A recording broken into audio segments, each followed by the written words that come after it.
Assalamualaikum warahmatullahi wabarakatuh.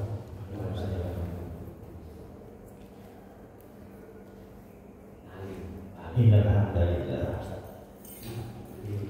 nahmaduhu wa nasta'inuhu wa nastaghfiruh wa na'udzu billahi min shururi anfusina wa min sayyiati a'malina may yahdihillahu fala mudilla lahu wa may yudlilhu fala hadiya lahu. Asyhadu an la ilaha illallah wa asyhadu anna Muhammadan abduhu wa rasuluh. Allahumma shalli ala Muhammad wa ala ali Muhammad wa ala alihi wa ashabihi ajma'in. Rabbi shrah li sadri wa yassir li amri wa hlul 'uqdatam min lisani yafqahu qawli, amma ba'du. Para jamaah salat subuh yang dirahmati oleh Allah, monggo kita senantiasa sarang-sarang bersyukur kepada Allah atas nikmat-nikmat yang telah diberikan kepada kita semua. Karena nikmat-nikmat Allah yang dikaruniakan kepada kita melalui kehidupan kita sehari-hari, baik yang kita rasakan ataupun yang tidak kita rasakan, sangatlah banyak sekali kalau kita mau memfikirkan dan merenunginya. Oleh karena itu, senantiasalah kita mengaplikasikan rasa syukur tersebut dengan memperbanyak ketaatan-ketaatan kepadanya. Shalawat serta salam mudah-mudahan senantiasa kita tercurahkan kepada junjungan kita Nabi besar Muhammad sallallahu alaihi wasallam. Amin ya rabbal alamin. Para jamaah, Imam Al-Ghazali dalam kitab tafakkurnya, beliau mengajak kepada kita untuk berpikir tentang khalqillah, yaitu penciptaan Allah, dan jangan berpikir tentang dzatillah, esensi Allah, karena akal pikiran kita yang sedikit itu tidak akan sanggup untuk memikirkan esensi Allah yang tidak terbatas. Kemarin kita sempat merenungi terkait dengan diri kita sebagai manusia.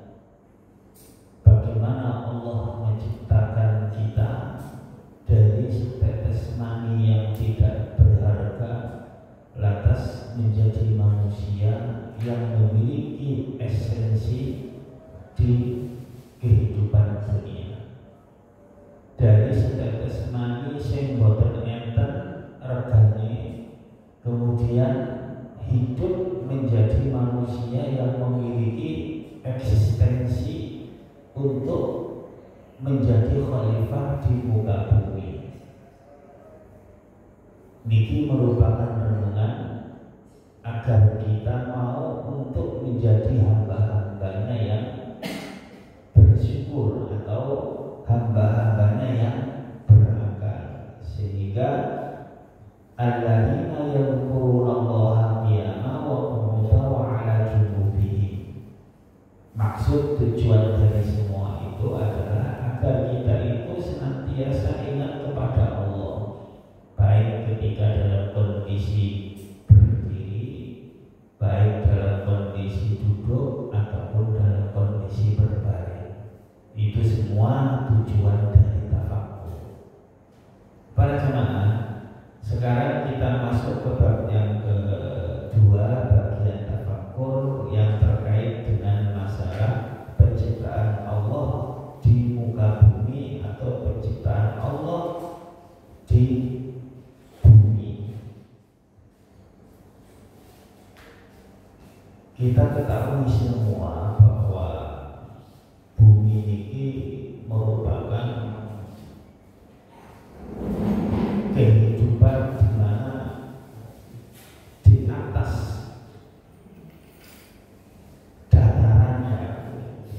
manusia dan makhluk hidup yang lain itu hidup. Bagaimana Allah menciptakan bumi itu menjadi datar. Bagaimana Allah menciptakan bumi itu gampang untuk dilalui oleh makhluk-makhluknya. Coba perhatikan kalau seandainya kita melihat bumi ini dari atas, itu kan bulat.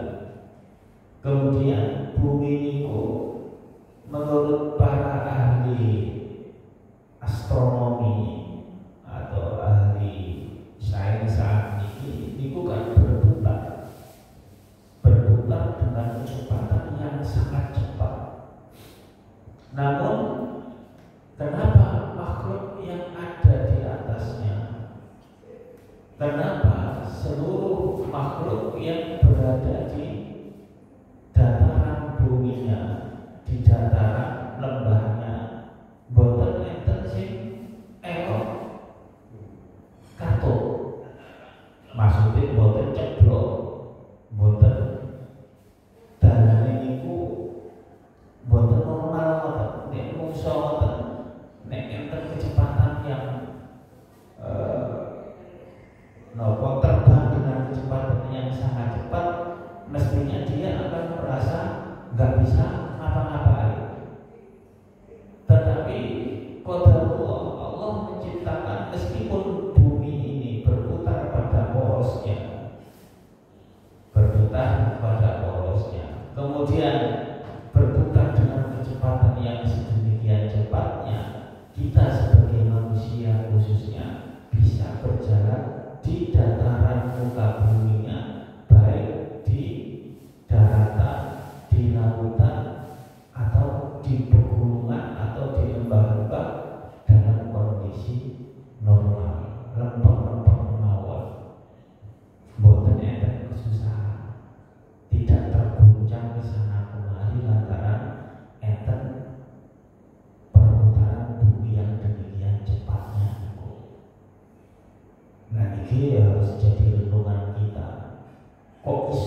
Kemestian kita di muka bumi ini dengan penciptaan bumi yang pun ditetapkan. Kita menjadi nopo istilahnya beraktivitas, memiliki aktivitas di muka bumi ini dengan nyaman. Boten enten goncangan-goncangan. Seandainya memang kalau terjadi goncangan biasanya enten gempa. Sing niku nggih sekali-sekala niku mawon pun kadang bisa meluluhlantahkan kehidupan. Dalam-dalam hancur kabeh, aktivitas manusia terganggu yang terkait dengan lalu lalang manusia itu. Terus ini merupakan proses di antara Allah itu menciptakan dunia sebagaimana yang sudah Allah tetapkan. Allah juga menyatakan bahwa alam naj'alil arda kifatan ahya'a wa amwata.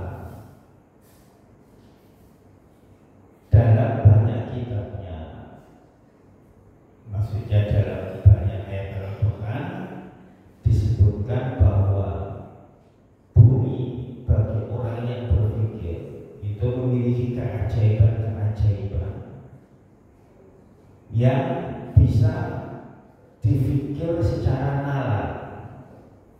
Di antaranya adalah di muka bumi ini secara zahir menghimpun manusia yang hidup dan juga menghimpun manusia yang sudah mati. Zahirnya kita hidup saat ini bukan dihimpun, terhimpun kita berapa miliar seluruh masyarakat di dunia ini. Mereka hidup, berkumpul, hidup, melakukan aktivitas bersama. Tetapi kita juga harus memikirkan bahwa di muka bumi ini, di dataran bumi sebelah sedikit dalamnya, itu juga berkumpul manusia yang sudah mati. Manusia siput berjalan juga jumlahnya tidak kalah banyaknya, bahkan lebih banyak. Karena setiap 100 tahun manusia itu sudah habis generasinya. Empun lebih dari bermiliar-miliar yang jumlahnya itu lebih banyak berbandingkan orang yang hidup di mukanya atau di datarannya yang melakukan aktivitas. Makanya kita harus jadikan renungan ini bahwa kenapa kok semuanya itu seperti itu? Kenapa kok ada yang mati di dalam tanah, kemudian ada yang hidup, kemudian yang hidup nanti juga dimatikan? Kenapa boten enten manungsa sing saged nolak kematian itu menungso niku saged berkuasa terhadap dirinya sendiri?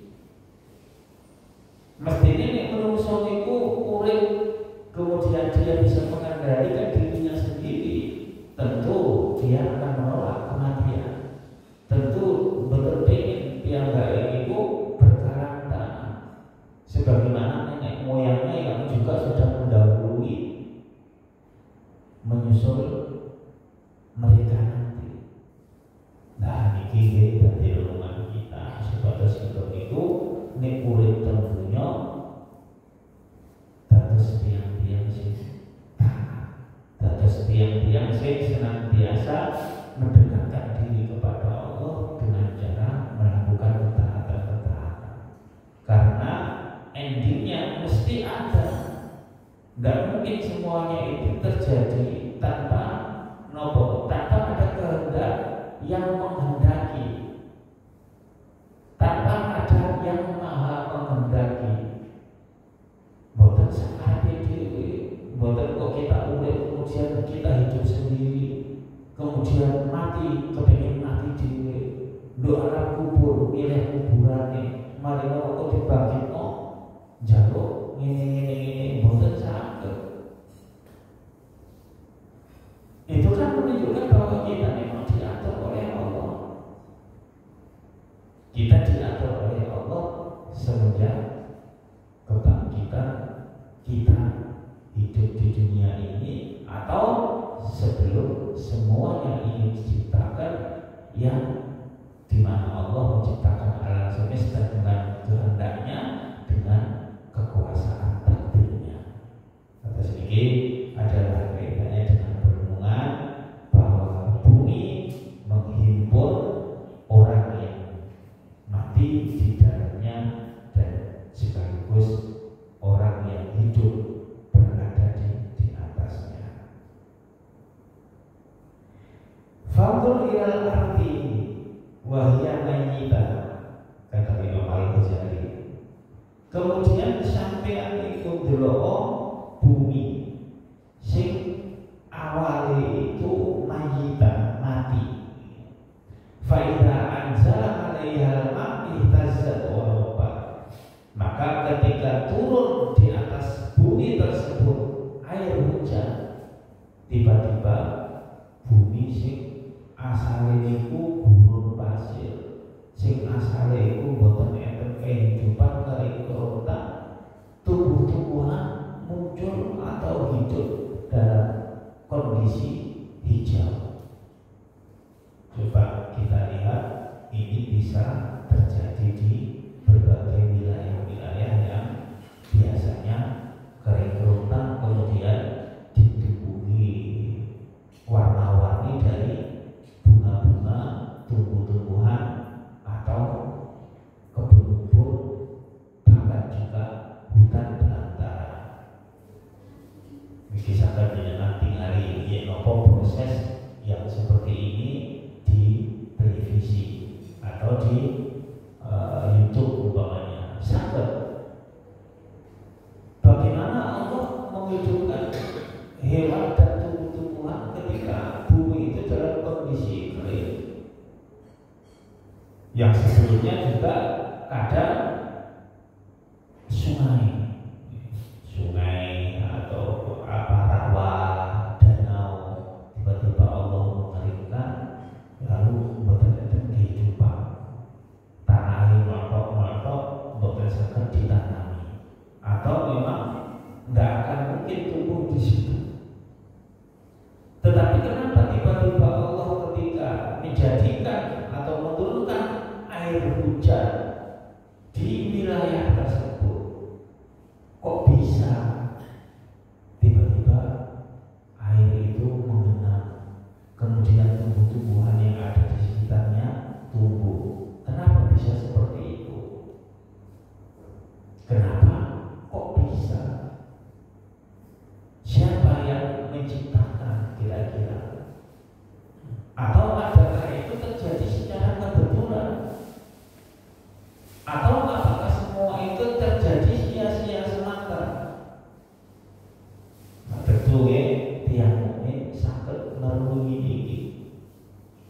Inna fi khalqis samawati wal ardi wa ikhtilafil laili wan nahari la ayatin lil albab. Ayat iki kaitannya kali tafakkur.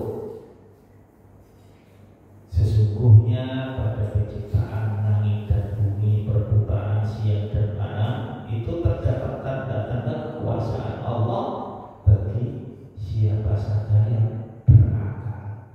Akal itu gunakno, nek boten berakal berarti boten digunakno akal niku. Lah tujuan kita memikirkan ini untuk apa? Agar kita mengetahui bahwa semuanya itu ada yang menciptakan. Tujuan pemikiran yang dikatakan sebagai orang-orang atau tiang-tiang yang berakal itu baru jamaah. Boten artinya kalau hanya sekedar memikirkan toh, secara biologi diteliti, kenapa kok begini, kenapa kok begini, kenapa kok cebong itu bisa lahir, prosesnya bagaimana. Kalau hanya sekedar meneliti seperti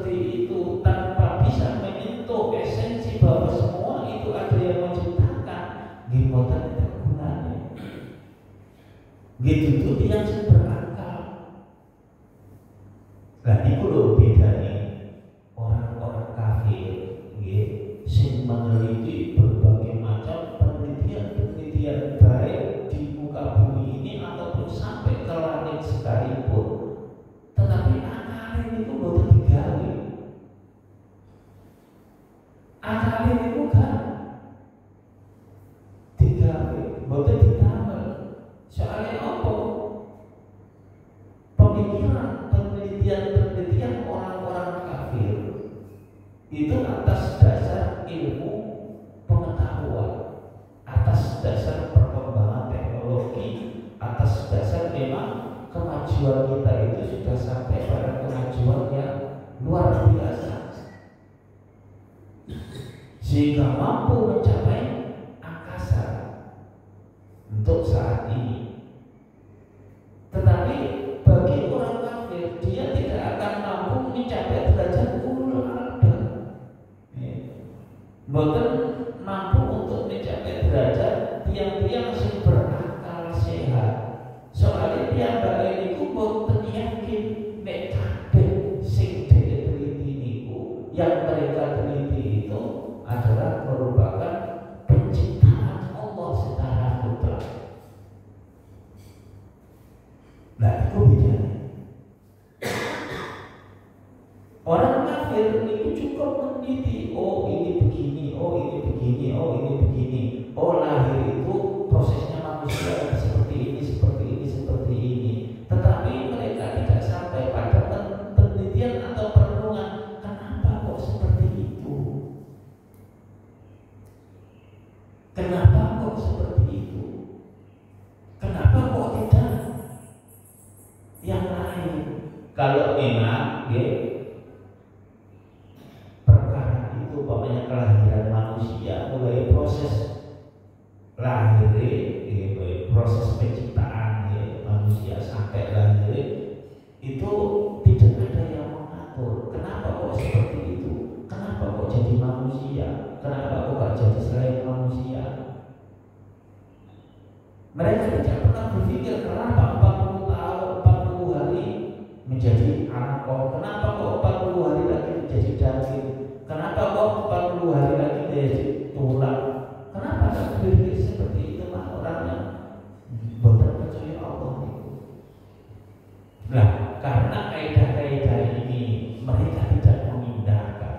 Wis gak ada dipikir sepenting secara nopo ilmu saine ya koyo ngono, ya wis alamiah ngono, dikira iki perkara sing kaitane kali alamiah mawon. Yo iku alamiah iku tabii, ya wis pancen ngono.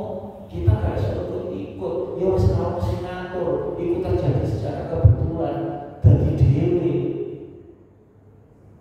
Lah kita kan mikir akhirnya nek iku terjadi secara kebetulan, menungso lahir dhewe, mikir dhewe, terus ya nopo carane? Mau kita sendiri juga gak merasane dhewe iki lahir. Wong lahir kaya gak ngerti kapan lahir, gak dikandani. Ngono yo lahir yo utuh gak ate pakaian. Yo gak ate nilai wajah sing ganteng, yo gak ate nilai bapak sing rojo. Terus ini juga berencana permasalahan antara ulul albab itu berbeda dengan orang yang bukan ulul albab, yang tujuan akhirnya penciptaan alam semesta ini kok akhirnya maju kok ya wong barat wonten pemikiran wong mukmin itu tambah kuat imane. Kasus embrio ini kan baru ditemukan. Proses penciptaan manusia ini zaman Nabi Shallallahu Alaihi Wasallam tidak ditemukan, meskipun Rasulullah sudah dalam Quran juga menyebutkan proses penciptaan embrio 1400 tahun yang lalu. Itu tidak sing ngerti karena belum ada yang bisa melihat proses kelahiran manusia seperti saat ini. Bisa dilihat bahkan kemaluan atau janin ini nanti laki-laki dan perempuan itu sudah bisa dilihat ketika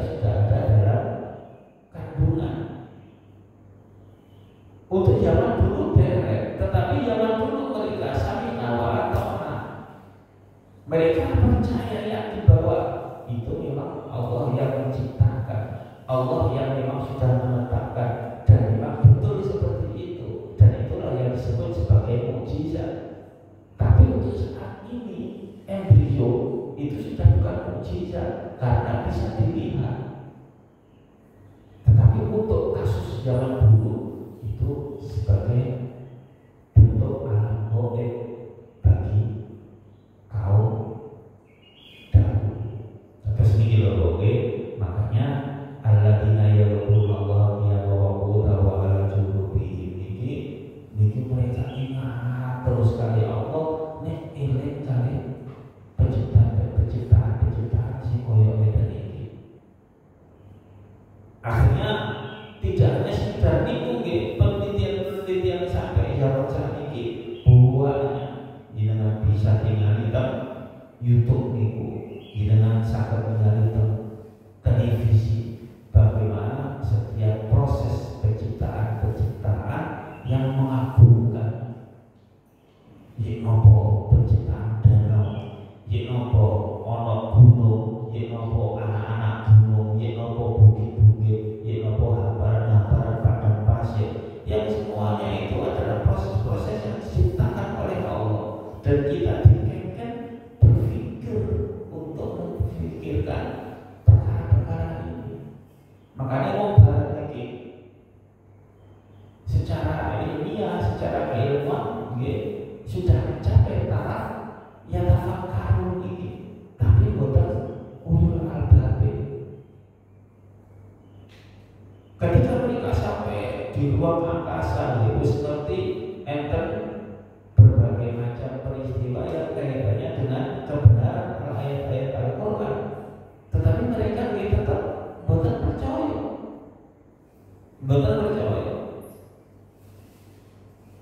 Ketika mereka ada yang langsung Islam, ada yang langsung mukmin, itu adalah petunjuk. Tetapi kebanyakan orang-orang kafir, mereka hanya sekedar menjadikan perenungan penciptaan alam semesta ini untuk ilmu pengetahuan. Oh, seperti ini. Yang tujuannya itu adalah semua yang terkait dengan alam semesta ini itu adalah terjadi secara tabii, terjadi secara alami. Kebenaran ini itu kabeh Allah sing gawe, boten turun. Ono lautan sing sebegitu luas, sing ombone sakmono, sing iwake gede. Kebiyen sampai saiki manungsa dibuki wali yo gak entek. Ya iku sapa kabeh sing gawe gak gelem iku ngarane Allah sing gawe gak gelem, dadi ngarane iku terjadi secara alamiah, terjadi secara tabii, terjadi wis pancene ngono kodrate alam iku. Lah kodrate alam sapa sing gawe? Ya wis menang. Makanya tiang mukmin itu ketika wis hasilnya koyo ngoten, wis ngerti memang kuwabe iku Allah sing gawe, mantep keimanane. Makanya dia mengatakan Rabbana ma khalaqta hadza batila subhanaka faqina adzabannar. Wahai Rabb kami, adalah Engkau menciptakan semua ini sia-sia. Niki nek dibarengi karo ilmu pengetahuan wong barang sing kafir niku, kamu mukmin malah jos, muantap numpak pesawat, tapi sambil memikirkan perenungan yang sedemikian banyaknya yang bisa dia lihat saat umpamanya berada di atas pesawat. Ya nopo delok kabeh nduk sore pesawat ini, ya nopo delok angin, ya nopo delok gurun pasir, ya nopo delok hutan, ya nopo di pas tengah laut. Dia mesti akan mengucapkan kalimat ini, Rabbana ma khalaqta hadza batila subhanaka faqina adzabannar. Yang intinya inilah yang disebut sebagai ulul albab itu, dibalik kabeh tentang Allah.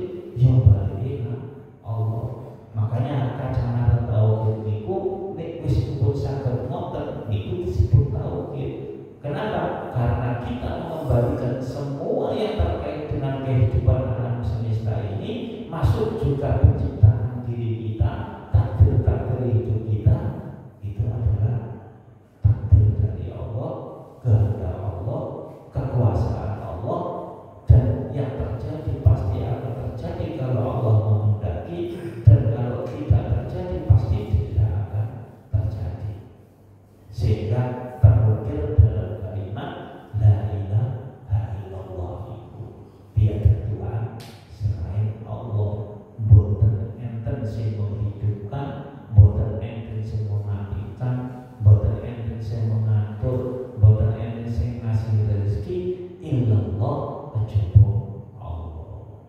Terus niki lho pada saat ini perenungan yang terkait dengan bumi atau dataran bumi yang menjadi menjadi tempat hidup kita atau tempat makhluk di seluruh dataran bumi ini. Gendok bumi, gendok dunia. Sementara planet-planet itu jumlahnya triliunan. Bayangno iki. Planet itu jumlahnya triliunan kok jamaah iki. Kayak siji bumi itu saat ini ajaib, saat ini gede ini itu setunggal. Bumi didelok teko bulan nggih boten ketok.